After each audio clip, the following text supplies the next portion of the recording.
Et bonjour à toutes et à tous, c'est Stéphane, vous êtes bien sur la chaîne La Fabrique du Progrès, je vous remercie de me retrouver chez moi et donc chez vous.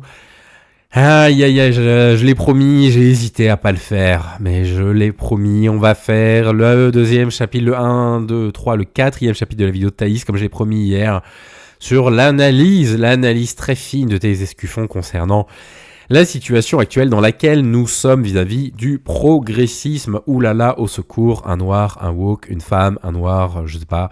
Ouh là là là là là là. Allez. Je vous préviens, ça va pas être l'analyse de votre vie, mais ce qu'elle dit nécessite tellement qu'on le contre-argumente. Encore et encore, en particulier, évidemment pas sur Internet. Les gens qui militent sur Internet et qui tiennent des discours de men's rights activistes, il n'y a absolument plus rien à tirer d'eux. Pareil pour les red pill, les black pill, les incels et compagnie.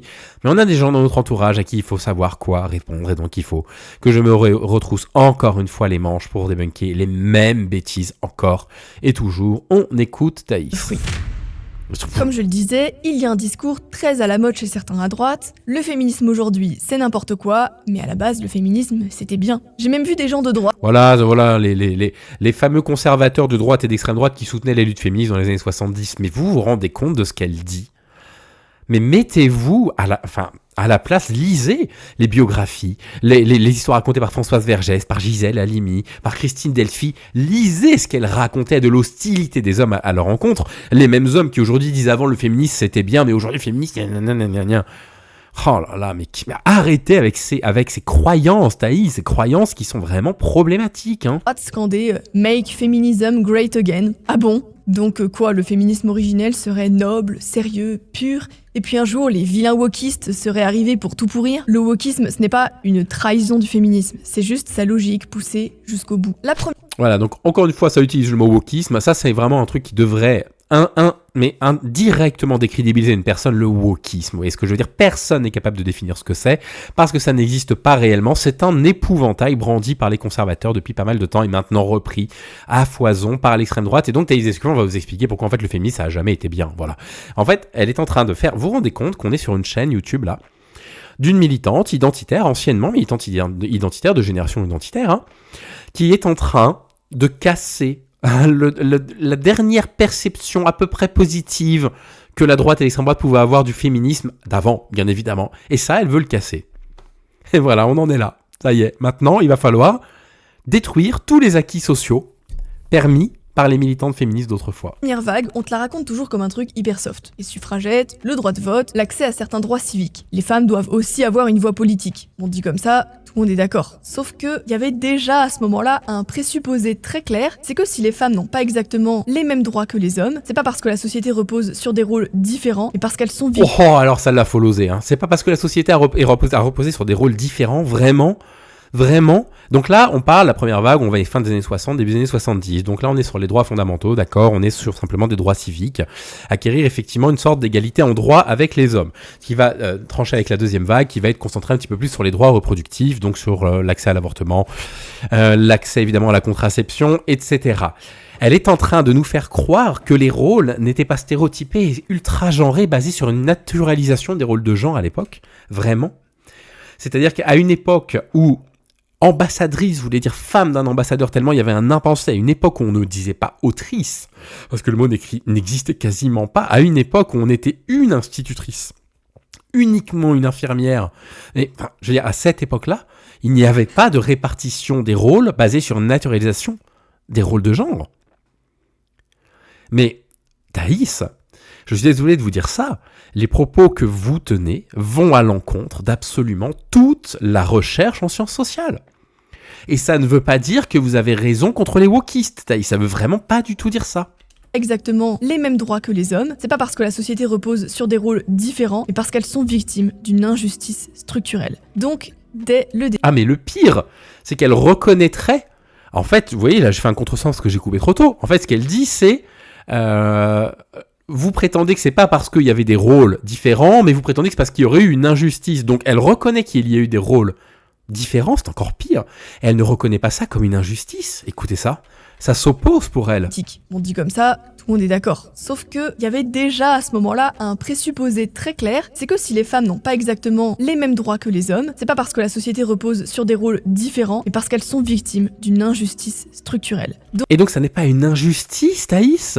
que la société repose sur des rôles différents qui sont basés sur une naturalisation des caractères masculins ou féminins.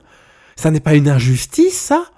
Vous naissez femme et donc vous êtes prédisposé à un rôle social. Ça, c'est pas une injustice, Thaïs.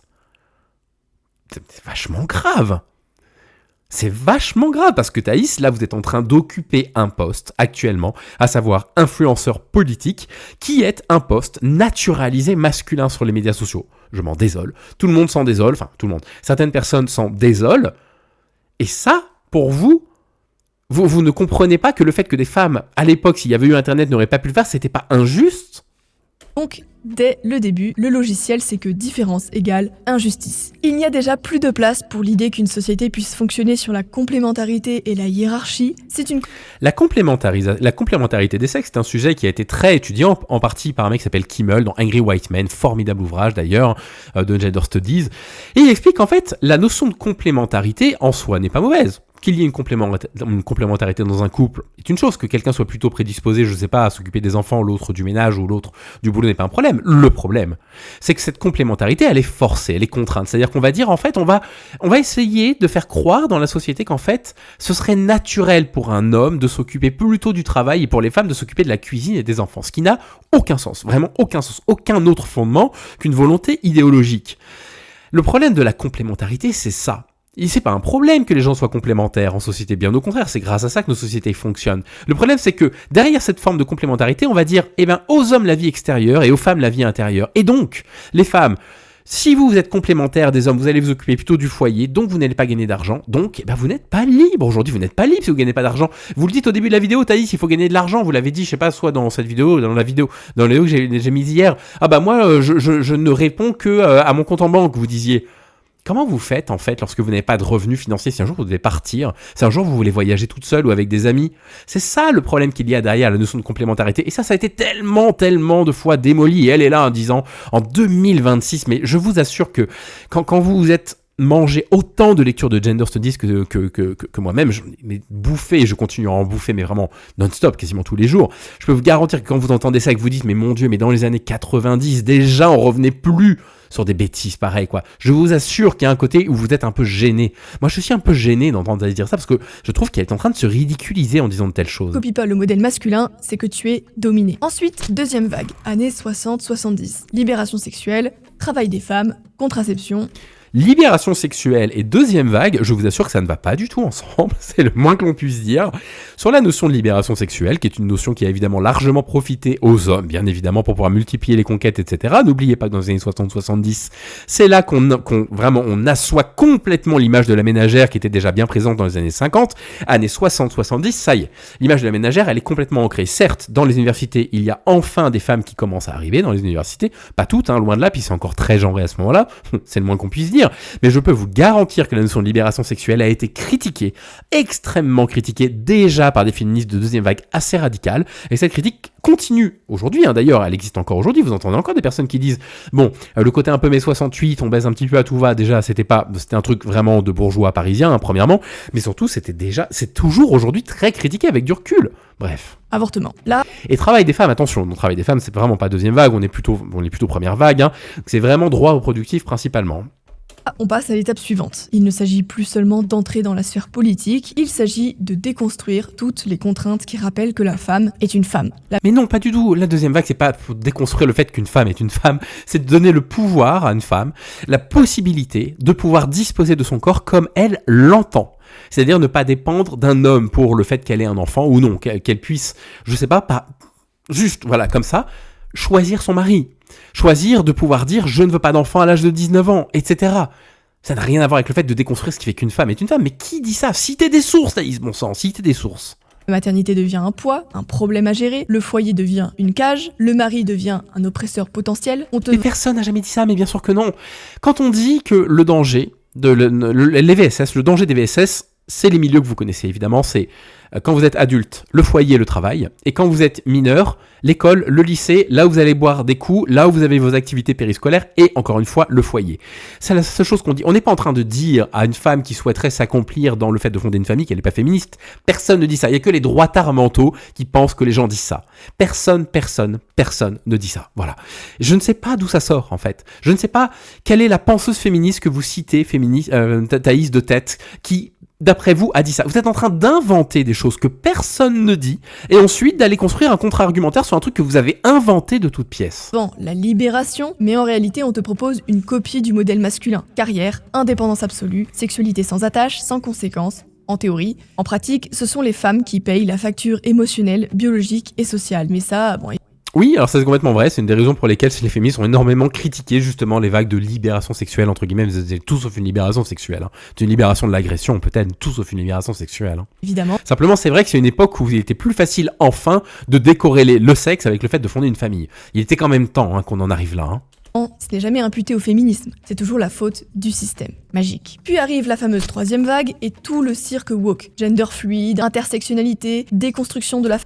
La troisième vague, elle est marquée par l'introduction effectivement dans les gender studies de la question du genre, effectivement. La troisième vague était très marquée par ça.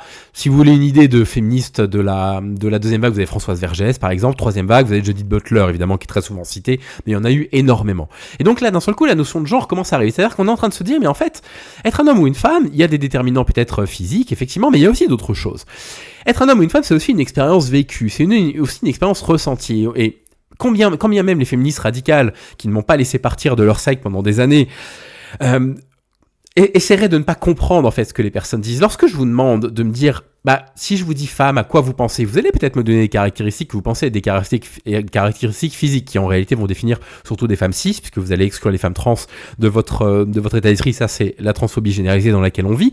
Mais surtout, vous allez peut-être me dire des bêtises du style, je sais pas, douce par exemple, ou empathique, ou alors famille. Eh bien ça, c'est du genre. Ça n'est pas une question de sexe, ça n'est pas une question de corps sexuel, c'est une question de représentation collective de ce qu'est un homme et de ce qu'est une femme. Et donc cette troisième vague, effectivement, amène ça, et c'est ça qui est très intéressant, dans le champ universitaire qui a explosé. Et donc ça donne des papiers de recherche. Alors évidemment, il y a des balbutiements, bien sûr, il y a des dingueries là-dedans, évidemment qu'il y a des dingueries. Moi, je vais vous prendre un exemple de féministe qui a travaillé là-dessus, qui est à cheval, deuxième vague, troisième vague. Monique Wittig, par exemple, que j'adore ce qu'écrit Monique Wittig, c'est formidable. Elle écrit aussi des trucs de dingue. Voilà, vraiment, elle écrit des trucs de dingue, parfois où on se dit waouh, mais évidemment, il y a un moment donné, quand une science commence à exploser, il faut la passer au tamis. Et qu'est-ce qu'il en reste aujourd'hui, ces gender studies? Il en reste des papiers hallucinants de pertinence, voilà, vraiment qui vous percutent. Typiquement, le fait de, quand on ferme les yeux, de se dire, si je cherche 10 mots qui représentent une femme, de réaliser qu'on en donne 7 ou 8 en général, issus du genre, ça c'est un truc qui m'avait marqué, que j'ai lu dans une étude de genre. Alors évidemment, pour elle, voilà, déconstruction de la femme, mais qui déconstruit la femme? Déconstruction peut-être de la notion de femme en tant que sexe. Oui, effectivement, il y a une déconstruction là-dessus, pour ne pas exclure de la définition de femme les femmes trans, pour pouvoir aussi permettre aux personnes fluides qui ne se sentent ni hommes ni femmes et qui ne sont du coup de fait ni hommes ni femmes à 100%, ni l'un ni l'autre, puissent je sais pas, lire des choses qui les correspondent, pouvoir se dire, il y a des gens qui pensent à ma condition également, qui comprennent ce que je suis en train de travailler. C'est fondamental, c'était nécessaire pour la société. Qu'est-ce qu'elle en dit? Femme elle-même, là, beaucoup se réveillent et se disent, ah non, là ça va trop loin, c'est plus du vrai féminisme, comme si c'était un bug. Non, c'est pas un bug, c'est une mise à jour. Si tu pars du principe que tout est construction sociale, que toute différence est suspecte, que toute norme est potentiellement oppressive, tu arrives forcément à, être une femme, ça ne veut plus rien dire. Chacun s'identifie comme il veut. C'est la conclusion logique. Personne dit ça, c'est tout l'inverse. Au contraire, on ajoute de la complexité dans la définition des mots femmes, en fait. C'est tout l'inverse, personne ne dit on doit plus pouvoir définir le mot femme. Ça, c'est vraiment les arguments que j'utilisais quand j'étais transphobe. Excusez-moi encore d'avoir eu cette période il y a maintenant 5 ans, 6 ans, un truc comme ça. Enfin, d'en être sorti il y a 5-6 ans. Enfin, je m'en excuserai jusqu'à la fin de mes jours. Personne ne dit ça. Personne ne dit, vous refusez qu'on définisse le mot femme? Non. Par contre, vous refusez les définitions du mot femme qui vous sont faites. Ça, par contre, c'est vrai. Et d'ailleurs, vous verrez dans les commentaires de cette vidéo, les mêmes rats de femme qui m'ont fait chier pendant des années quand je me suis barré de leur secte, dire, donnez-moi vos définitions du mot femme. Et on va leur donner une définition du mot femme qui n'est pas circulaire, qui inclut du coup une définition à la fois, comme elles aiment bien, une définition basée sur le sexe, une définition complémentaire basée sur le genre. Elle va dire, non, on n'aime pas. Oui, vous n'aimez pas ces définitions-là, mais elles existent. Personne n'a déconstruit la femme, Thaïs. Qu'est-ce que c'est cette formulation? Logique. Quand tu scies la branche des rôles sexués pendant un siècle, ne t'étonne pas de finir par détruire la notion de femme elle-même. Et ils sont basés sur quoi, les rôles sexués, Thaïs? Hein? Si ce n'est sur un rapport de domination hiérarchisé sur lesquels les hommes évidemment sont tout en haut. Sur quoi on les base, les rôles de genre?